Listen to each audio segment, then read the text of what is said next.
vėl šeštadienis, balandžio 12 diena. Na, o keliauti šeštadienį, tai kaip atsidaryti dovanų dėžę be jokios progos. Kaip yra sakoma, šeštadienis tai ne diena, tai būsena, kai laikas lėtėja, o pasaulis tampa šiek tiek magiškesnis. Taigi vėl į kelionę, šį kartą gana trumpa, bet kaip visuomet pažintinė. Taigi išvažiuojame iš Šiaulių, pravažiuojame keletą nedidelių kaimų ir ketiname pasiekti šiek tiek už Kiaunorių kaimo esantį Akmenų Rūžos pažintinį taką. Na štai ir privažiuojame sankryžą, pasukame į kairę ir netrukus pasieksime tikslą. Nuo Šiaulių iki pažintinio tako yra apie 35 km. Galima sakyti, kad ši išvyka yra neabejotinai teminė, pirmiausia siejama su geologija, istorija, gamta, na ir kitais dalykais.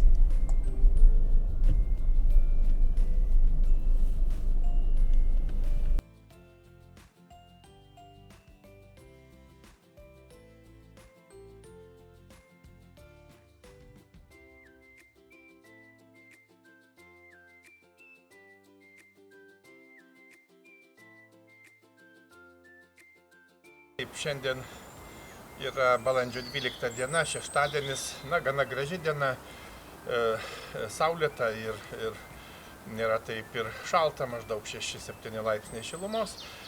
Na, išvykome į trumpą išvyką ir nutarėme apžiūrėti pažintinį taką, pasivaikščioti šituo taku. Tai Akmenų Rūžos pažintinis takas, kuris yra Tytuvėnų regioninėme parke, Kelmės rajone.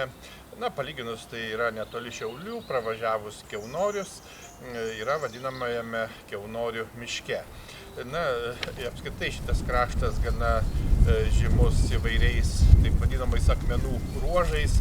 Na ir pasivaikščioję praėję pažintiniu taku galima pamatyti ne tik natūraliai ledynų, padarytus, suguldytus akmenų ruožus, tačiau ir čia gausu įvairių meninių instaliacijų būtent iš akmenų.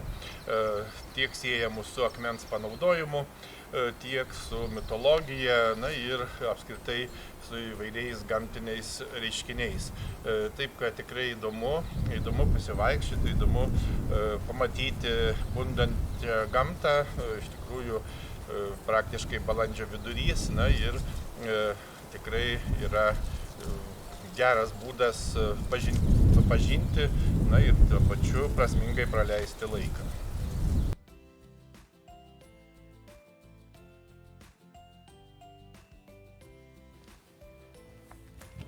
Na, papildomai dar reikia pasakyti, kad šis takas gana nesunkiai pasiekiamas, būtent važiuojant keliu Tytuvėnai Šiauliai, ties Kiaunorių gyvenvietės ženklu yra posūkis dešinėn.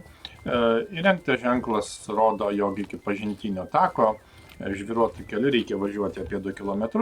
Na, o tako pradžioje, kaip jau matėme, įrengta automobilių stovėjimo aikštelė, yra stendai su informacija ir taip pat stendas su tako schema.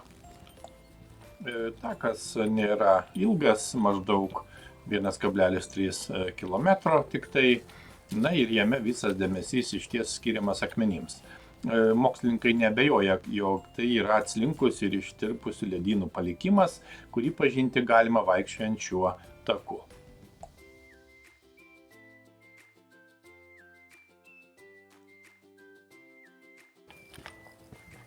Pažintiniame take yra nemažai teminių instaliacijų, pavyzdžiui, akmuo mene, akmuo moksle, akmuo gyvenime, akmuo mitologijoje ir kai kurios kitos. Na ir viena pirmųjų instaliacijų yra apie akmens skaldystę. Na, kaip žinia, akmuo ne tik viena seniausių ir patvariausių statybinių medžiagų, iki šių dienų yra išlikusių įvairių apeiginių akmenų, įvairiausių archeologinių paminklų. Na ir akmuo, žinoma, nuo seno buvo pritaikomas praktinio pobūdžio darbams, žmonės iš akmenų darė įvairius įrankius. Na, Lietuvoje, pavyzdžiui, akmenimis buvo grindžiami keliai, tiesiamos kūlgrindos, iš jų statomi gynybiniai statiniai ir kitos konstrukcijos.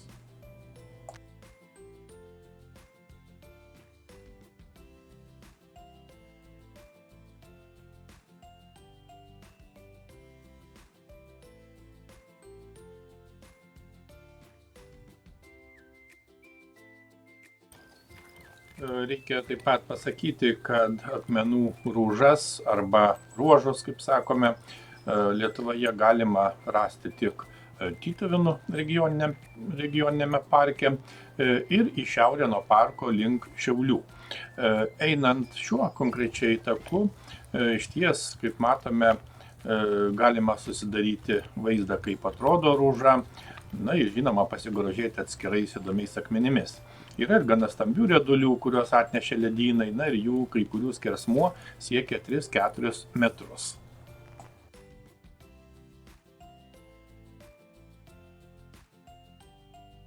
Svarbu taip pat paminėti, kad vieni mažiausiai pažįstamų Lietuvos archeologinių paminklų yra vadinamieji litologiniai akmenys. Na, jie būna įvairaus dydžio ir formos, neretai turi iškaltus įvairius ženklus ir dubenis.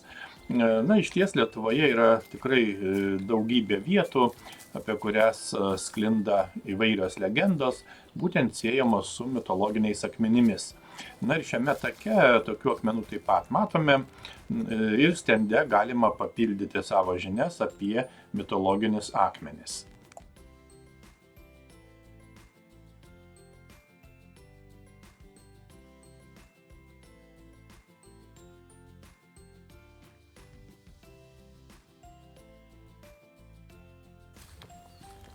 Kaip jau minėjome, pažintiniuose stenduose yra daug informacijos apie akmenų atsiradimą, akmenų rūšis, ledynmetį, na ir akmenų rūžos susiformavimą. Apskritai galima sakyti, kad šiuose miškuose yra unikalūs akmenų ruožai, kurie nuo seno vadinami būtent rūžomis. Tai yra paskutinio ledynmečio suformuoti akmenų pylimai.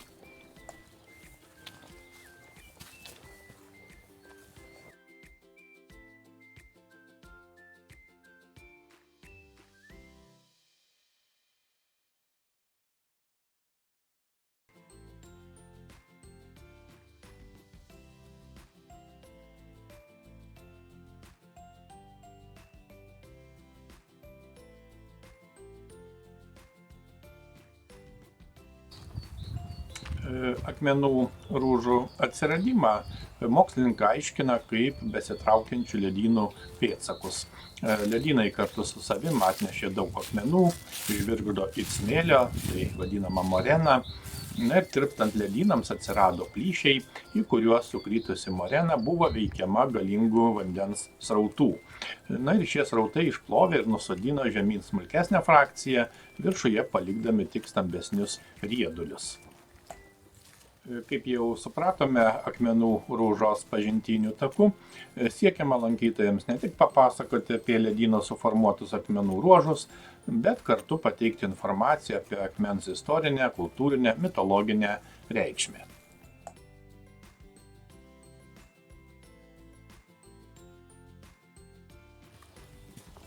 Bene įdomiausia pažintinio tako dalis įvairios skulptūrinės kompozicijos ir instaliacijos.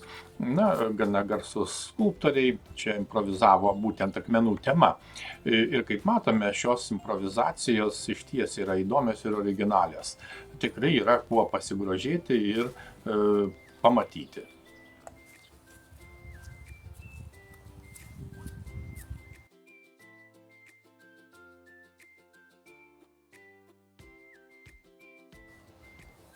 Kaip matome, yra pastatytos įvairios akmens skulptūros, kurios iliustruoja akmenų panaudojimo sritis. Akmuo, kaip žinia, buvo ir yra naudojamas statybos darbams. Kažkada buvo gaminami įvairūs ginklai, įvairūs instrumentai bei įrankiai. Na ir šiame take bent iš dalies galima sužinoti apie akmens panaudojimą.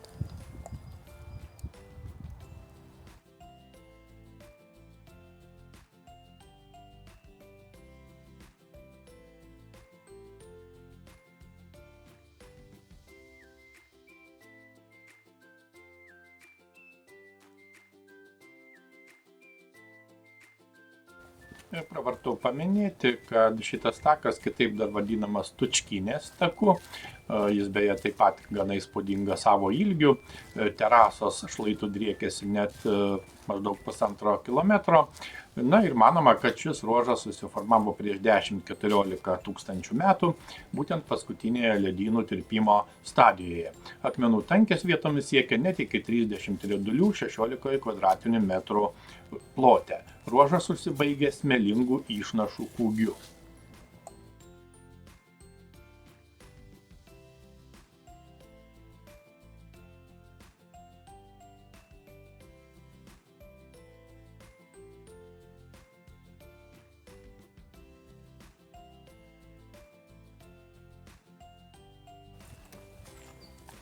Akmens rieduliai, menininkų kurtos akmens skulptūros bei daugybė įdomios informacijos apie akmenis mus čia tikrai pasitinka.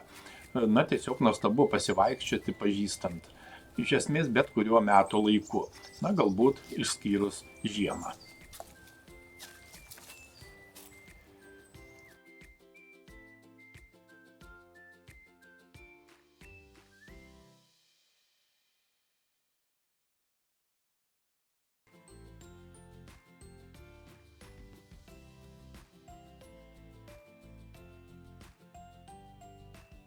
Šis pažintinis takas tikrai nesudėtingas, einantis ratu, nėra jokių įkalnių, nuokalnių ar laiptų, praktiškai tinka kiekvienam.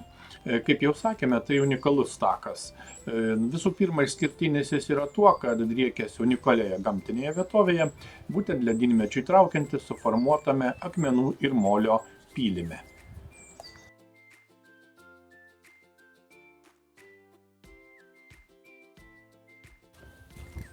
Na štai pagaliau baigėme šį neilgą maršrutą. Kaip matėme, visame take yra išdėstyti informaciniai stendai, kurie pasakoja apie akmenis, jų istoriją, su jais susijusius mitologinius dalykus, akmenų panaudojimą mene, architektūroje, kelių statyboje. Ši informacija neabejotinai keliavimą taku labai paįvairina ir įprasmina. Toks įspūdis, kad šis takas nenori mūsų paleisti. Kaip matome, čia yra pavėsinė, netgi yra speciali vieta laužui. Na ir dar keletas įdomių stendų. Tarsi kviečia būtinai susipažinti su dar daugiau informacijos. Puikus ne tik geologiniu požiūriu, bet išties tai edukacinis takas.